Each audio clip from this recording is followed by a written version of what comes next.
Кралство Дания е скандинавска страна. Намира се в Северна Европа и граничи по вода с Балтийско и Северно море. Състои се от полуостров Ютланд и много островчета. Датски отвъдморските територии са Гренландия и Фарьорските острови. Дания се намира на север от Германия и Полша, на югозапад от Швеция и на юг от Норвегия. Населението на страната е малко над 5,5 милиона жители.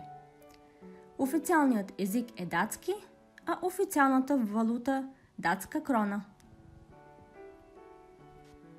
Дания има редица характеристики, които я отличават не само от съседните скандинавски държави, но и от държавите по целия свят.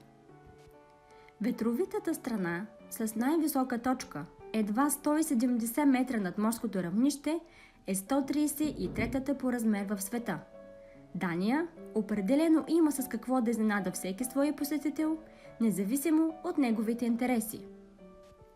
Всички знаем, че нашият национален флаг е единственият, който не е пленяван в битка, но най-старото национално знаме принадлежи на Дания. Червено-белият флаг е известен под името Данебрук.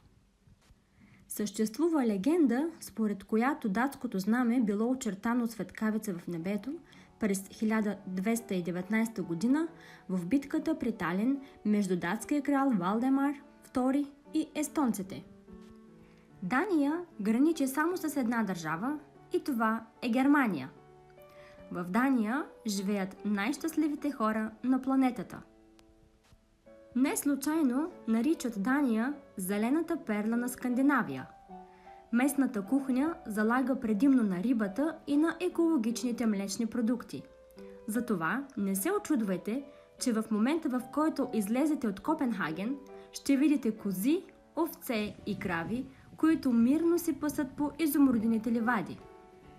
Производството на екологично чисти продукти е значителна по мащаб индустрия в Дания. Стронгет е най-дългата пешеходна улица в света, където са концентрирани голямата част от магазините и бутиците в Копенхаген. Улицата предлага възможности за шопинг както за туристи с по-ограничен бюджет, така и за любителите на световно известните марки като Шанел, Армани, Версаче и други. Където и да се намирате в Дания, вие винаги ще бъдете на не повече от 52 км от моретата, с които тя граничи. Какво по-хубаво от това за хората, които обичат морето и летните забавления? Лятото в Дания е достатъчно топло, за да се насладите на морето. Температурите достигат до 35 градуса в Целзий. Дания има 406 острова. Само 76 от тях са обитавани, но определено имате голям избор, ако обичате да посещавате необитавани кътчета.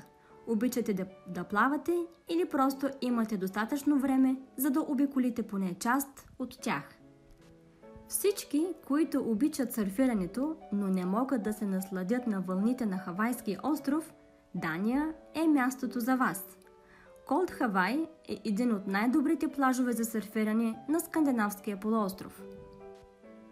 Тук не използват думите моля и благодаря, така че не се очудвайте, ако по време на хранене човека, с когото сте се запознали току-що, се обърне към вас с думите подай ми картофите или налей ми вода, без да използва учтивата форма. Датската кухня е известна със своите сандвичи. Най-консумираните храни са месо, риба и картофи. В много пекарни можете да попаднете на сладкиш, наречен виенски хляб. Национални напитки са датско кафе, местната бира и напитка, наречена аквавит. Тук много лесно можете да поддържате форма, защото в страната има около 2 пъти повече велосипеди, отколкото коли. Много датчаните се придвижват с велосипед до работа. Това безспорно помага не само за добрата фигура, но и за по-чистия въздух. Бременните жени в Дания могат да използват платен отпуск за 4 седмици преди и 14 седмици след раждането. Родителите в Дания получават общо 52 седмици платен отпуск. Имат и най-краткото седмично работно време. Работното време е приблизително 34 до 37 часа. Датчаните се нареждат на второ място в света по консумация на десерти. Консумацията на сладкарски изделия е приблизително 8,2 кг на човек. Забележително е, че лекарите в Дания не са склонни да предписват антибиотици, хапчета за сън или болкоуспокояващи. Това е така, защото лекарите обикновено се страхуват от страничните ефекти. За датския народ чистотата е много сериозен въпрос.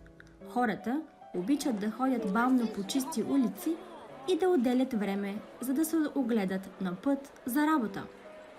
Тук няма отровни животни, както и земетресения. Дания е петият най-голям износител на храна в света. В Дания също така има много зимни фестивали, свързани с голото къпане.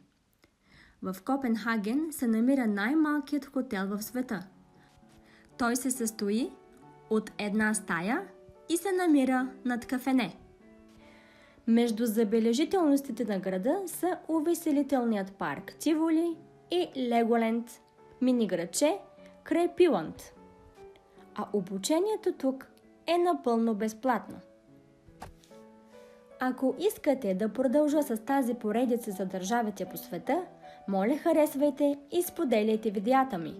Ако имате идеи за дадени държави, пишете на коментарите. Благодаря, че ме изслушахте до тук. До скоро!